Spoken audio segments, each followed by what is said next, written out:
결국 민물고기와 바닷고기는 이 둘 다 일종의 물의 전쟁을 벌이고 있는 건데요. 이들의 몸은 각 환경에 적응해서 진화했습니다.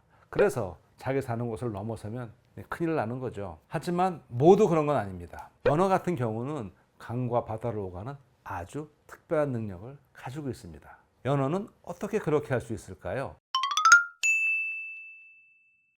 안녕하세요, 김흥빈입니다. 얼마 전에 그 바닷물고기가 어떻게 짠물을 먹고 살아가는지를 다룬 영상이 있었는데요. 그 영상을 보시고 많은 시청자분들이 정말 흥미로워 하시면서 바닷물고기는 민물에 못 가나, 또 반대로 민물고기가 바다에 가면 어떻게 되느냐, 여러 가지 질문을 올려주셨습니다. 그래서 오늘은 바로 그 질문에 대한 답을 드리고 고래는 어떡하냐, 거기에 대한 얘기를 해보도록 하겠습니다. 이 민물고기는요, 매일매일 엄청난 양의 물과 씨름하고 있습니다. 왜냐하면요, 민물고기의 몸속, 그러니까 조직보다 이 물이 훨씬 염분이 적잖아요. 그러니까 어떻게 됩니까? 자연스레 물이 물고기 몸 안으로 들어오겠죠. 바로 삼투 현상입니다. 그렇다면 민물고기들은 이걸 어떻게 대처하느냐? 답은 아주 간단합니다. 적게 마시고 많이 싸기. 이 민물고기는요, 엄청난 양의 이 묽은 소변을 만들어서 물을 배출합니다. 그리고 민물에는 이 소금기가 거의 없잖아요. 그러니까 이들은 아가미를 통해서 물에 있는 소량의 염분을 흡수하고요, 또 먹이에서 필요한 염분을 보충합니다. 그러니까 민물고기는 바닷고기와는 정반대인 거죠. 염분은 빠져나가지 않게 꽉 붙잡고 물은 내보내는 그런 재주를 부립니다. 결국 민물고기와 바닷고기는 이 둘 다 일종의 물의 전쟁을 벌이고 있는 건데요. 이들의 몸은 각 환경에 적응해서 진화했습니다. 그래서 자기 사는 곳을 넘어서면 큰일 나는 거죠. 하지만 모두 그런 건 아닙니다. 연어 같은 경우는 강과 바다를 오가는 아주 특별한 능력을 가지고 있습니다. 연어는 어떻게 그렇게 할 수 있을까요? 연어는 이 보통 물고기가 아닙니다. 이들은 민물과 바다라는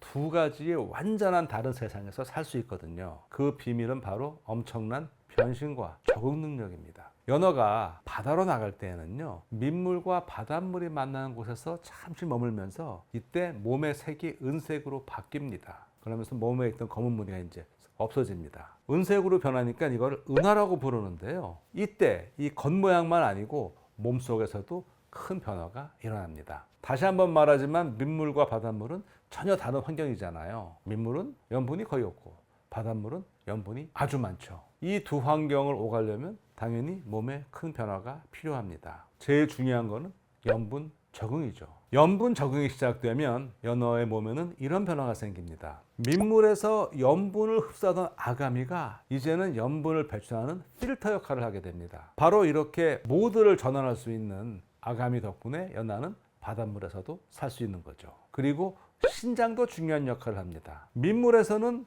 염분을 몸 안에 저장해야 하지만 바다에서는 과도한 염분을 배출하거든요. 이처럼 연어의 몸속은 염분을 조절하기 위해 완벽하게 준비된 상태로 변신을 합니다. 이렇게 염분 배출 능력을 갖춘 연어는 드디어 드넓은 바다로 향합니다. 그리고 거기서 더 크고 강하게 자라나서 번식을 위한 에너지를 한껏 모으게 되죠. 그런데 바다에서 생활이 끝나면 또 한 번의 대변화가 기다리고 있습니다. 고향으로 돌아가야 하잖아요. 바다에서 몇 년을 보낸 이 연어는요, 놀라운 귀환 여정을 시작합니다. 이들은 태어난 강으로 돌아가기 위해 수천 킬로미터를 거슬러 올라가잖아요. 그리고 민물에서 다시 적응해야 하는데 이번에도 콩팥과 아가미가 아주 열일을 합니다. 다시 민물에서 염분을 흡수하고 과도한 물을 배출하는 방향으로 몸이 바뀌는 거죠. 연어는 태어났던 그 강의 냄새를 기억하고 그 냄새를 따라 정확히 고향으로 돌아갑니다. 태어난 강으로 돌아온 다음에는 알을 낳고 새로운 세대가 다시 그 여정을 시작하죠. 고래는요, 바다에 살지만 바닷물을 직접 마시지 않고 다른 방식으로 물과 염분 관리를 합니다. 어떻게 할까요? 힌트 드리겠습니다. 고래는 포유류입니다.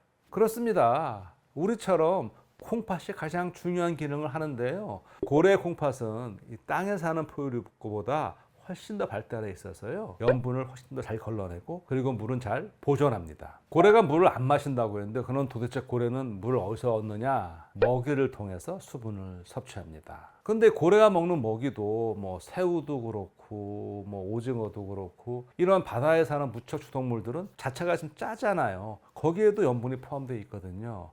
이때 어떻게 하느냐? 바로 콩팥이 이 염분을 걸러서 오줌으로 배출합니다. 고래 콩팥의 염분을 거르는 능력이 뛰어나다고 그랬잖아요. 그래서 고래는 엄청나게 농축된 소변을 배출하거든요. 물을 아껴야 되니까요. 이 고래의 소변이요, 어느 정도냐 하면요, 바닷물보다 2배 정도 더 짜다고 합니다. 그리고 고래도 이제 바다에 있어야 되니까요, 피부를 통한 수분 손실 위험이 있잖아요. 고래의 피부는 수분이 몸 밖으로 빠져나가지 않게 잘 막을 수 있게 특화되어 있습니다. 자, 이렇게 물고기와 고래가 어떻게 물과 소금을 조절하는지 알아봤는데요. 정말 대단한 적응력 아닌가요? 물고기에서는 아가미가 그 중심에 있고, 고래에서는 콩팥이 그 중심에서 그 역할을 해냈습니다. 이렇게 각 환경에 맞춘 생물들의 생존 전략, 정말로 놀랍습니다. 생명은 정말로 다양하고 참 아름답습니다. 오늘 이야기 여기서 마치겠습니다. 고맙습니다.